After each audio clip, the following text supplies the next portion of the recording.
Բարի լույս, սիրելի հետևորդներ, եթե իհարկե լույսը բարի է, այսօր եկել եմ անդրադառնալու, ուրեմն Կարեն Սարգսյանին երկու բառով արագ ասեմ ու գնամ։ Կարեն Սարգսյանը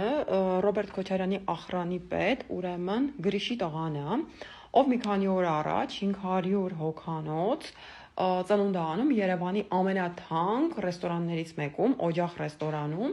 ու իմ մոտ հարց է առաջանում Կարենին որտեղից Օջախ ռեստորանում ծնունդ անելու գումար։ Այս Կարենի մասին հավելյալ կպատմեմ, ոնց է համագործակցել ադրբեջանցիների հետ ամբողջ պատերազմի ընթացքում, եւ գիտեք, այստեղ հետաքրքրականը որն է, որ Վանեցյանի հետ խնամի են, դա մի կողմ, ինձ հետաքրքիր է, այս ինքնակոչ գեներալը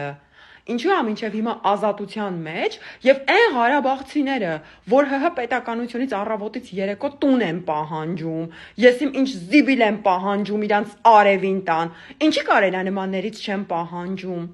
ես չեմ հասկանում, հետո որ խոսում եմ ասում են Նատալին վատնա, այդ փչացածը մեզ առավոտից իրիկուն Ղարաբաղցիներից կլնգում է, լավ եմ անում, մի օր էլ գնացեք իրանցից պահանջեք, հերիք է մեր պետությունից պահանջ ներկայացնեք